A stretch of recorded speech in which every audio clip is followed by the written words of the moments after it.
Hello everyone, welcome back to Crafts by the Bow. Today I'm using a clearance set. This is in the clearance section. It was a set that was offered last year with Stampin Up, and I didn't actually buy it then, but I think it's something like $60 Canadian right now, and I thought it was a really good deal for $60. So you get a stamp set, which is a photopolymer stamp set, and the matching dies, and then a set of little adhesive copper embellishments. You get 2 ribbons and like a shimmer ink in rose gold, and then a whole set of 6x6 card and designer series paper. And in the designer series paper there's 8 sheets of each 6x6. One side has this copper embellishment on it as well. But the back designs are pretty too. It's a nice selection. It's not all flowery. If you didn't want to have flowers, if you wanted to have the stripes, which is actually what I'm using on my card, that doesn't have to be on a feminine kind of card with lots of flowers. And then you get copper foiled card as well. And then I have used a little bit of this set because I made my Mother's Day cards for the UK a couple of days ago, and I decided to use this set then. So you get 2 sheets of little press out embellishments that you can do as tags or as sentiments. They're the 2 that I used for my Mother's Day cards. And then 2 sheets like this. That's the flower off the bottom one. Okay, and then 2 sheets of these little press out flowers as well.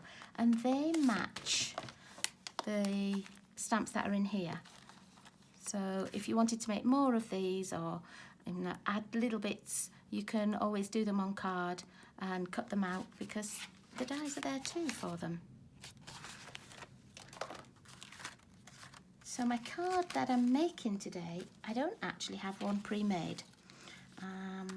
It's a fun little card to make with a little corner flap, and it's a really easy one to make. So we can just make it and I can let you know how it goes as we go along. So I had already started to make this, and then I realised that I might as well video it as I'm going along. So to make this corner here, what I've done is just a basic size of a card base, and I put a mark at 1.25 inches from the centre to here, and I find it just easier to line it up on my paper trimmer. I've lined the score line up at 1.25, and just with a pencil where that little track is, I just put a little mark. On the side going down the right hand side, I lined my card up at 3 inches, and again I just put a little mark with a pencil. And then I moved my score blade right out of the way because we're only going to fold. So what you do is find your first little pencil mark and put it at the track, and then swing the card around until your second little pencil mark here. And just move it up so I know that you can see it. So the second little pencil mark is in the track as well. And that way you've got it lined up so that it's just even at both sides. And then I just went up and down with my score blade, and that was it. And then the next things you're going to need, while I've got this out, you're going to need a little white piece for inside. I'm not going to glue it down yet. And you need a 3-inch square of Whisper White, and we're going to cut that in half on the diagonal as well. And this time all you need to do is line up the little corners in the track, put the guide down, and then I always start off with my score blade in the middle. I find that if I try to score down or up, sometimes the very edges of the card get stuck, or they'll get bent or torn. So I always start in the middle and I go up, and I just lift my blade a little bit and go all the way along. So that way I'm not getting those little edges bent. Okay, and then I don't need that for anything else at the moment. So let's concentrate on the front of the card.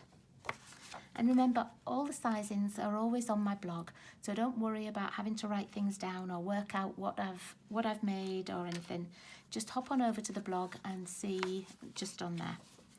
Okay, now I've got a piece of that beautiful DSP, and I'm not using the flowery side. And you can see I've just got that 1/4 inch gap on it. And I'm going to glue this down, but I'm not going to glue all of it at the moment. I'm only going to glue this little bit down here and across. Okay, I don't want to glue that piece down yet. So let me see. Let's put some glue on. And you can use anything for this. You can use the liquid glue like I'm using, or you can use your snail, or even tear tape. Just remember not to do that little top corner. And then I'm just going to make sure that it's even all the way around. And I'm going to fold this whole piece of card back like this. And this is the piece that we didn't glue. And I've tried this lots of different ways, but I found that this is the easiest way for me to do it, because that way I don't get like a bulky piece here when I fold it over or anything.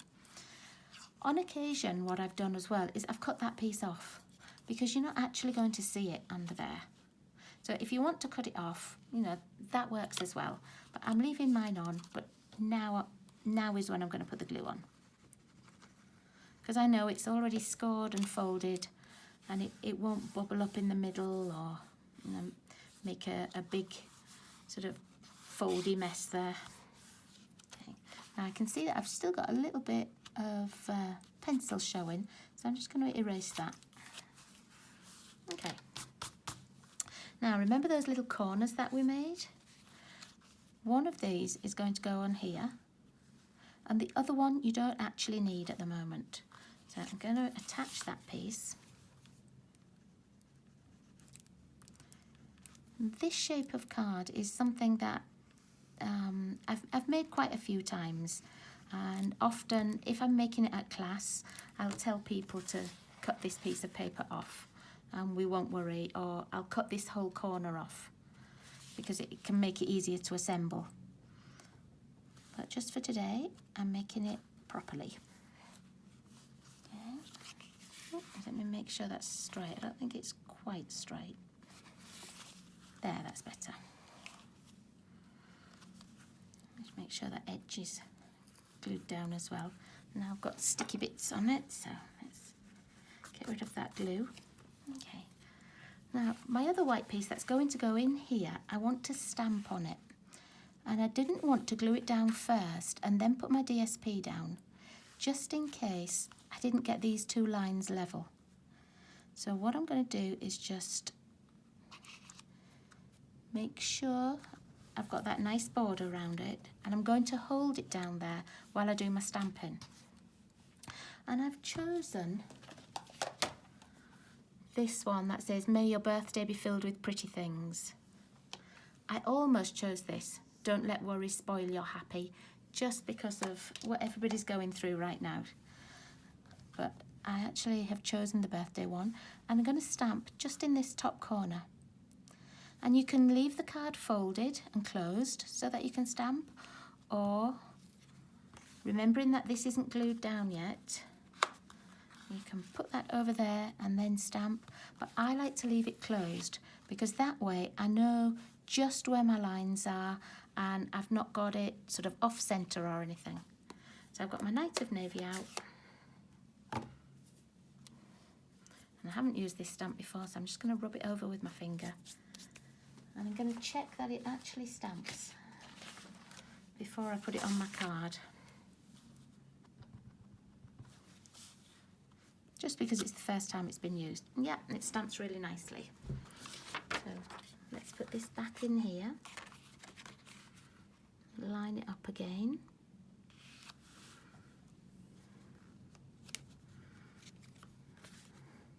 Make sure it's straight inside. Yep. Okay, and I'm just standing up to stamp. Just so that I can see where the middle is. And check that it's nice and straight. Okay, I don't need any more ink. So we'll pop that down. And now I'm going to attach this to the inside. If you wanted to stamp some flowers or put some more of the cut-out flowers in, you could certainly do that as well.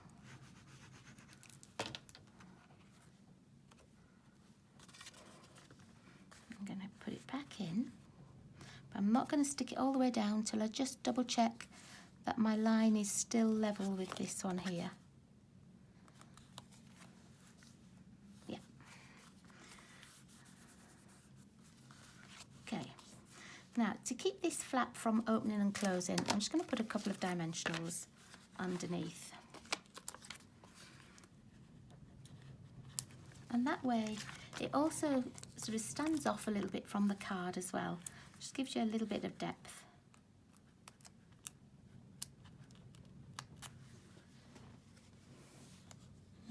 Okay. So now we've got our corner. It's nicely secured. It's not going to flap open. And then I'm going to use some of these flowers, and I've taken out the biggest one here because all I want to do is just put it on the front like that. I don't want it to be covering over the writing or anything, but I like the idea of it hanging over the edges. And I'm going to attach it with glue. I'm not going to put another dimensional on, just in case I want to mail it, because 2 dimensionals is too thick for mailing for me. Okay, so I'm just going to pop that there. And that's all I'm doing. I'm not putting anything else on, but if you wanted, you could use some of the ribbon. You could put a little piece across here with a bow, or you could put, let me just see. These are our older Share What You Love pearls, but the pink would look really nice. Or you could use the yellow, and you could put some in the centre of the flowers here. But I just want to leave mine plain like that. So I think that's a really pretty little card that is so easy to adapt. Now, if you wanted this to be DSP, you just cut a 3-inch piece of DSP, cut it in half like we did here, and then have the DSP there, so it's a different DSP maybe to this one. I think that would look really nice as well. So there we are, that's my simple fun fold. I promise you it was a simple fun fold, even though it took me a long time to explain it. But thanks very much for watching, everybody. If you need any help with anything at the moment, and I can help at all, just reach out. Thanks, everybody. Bye-bye.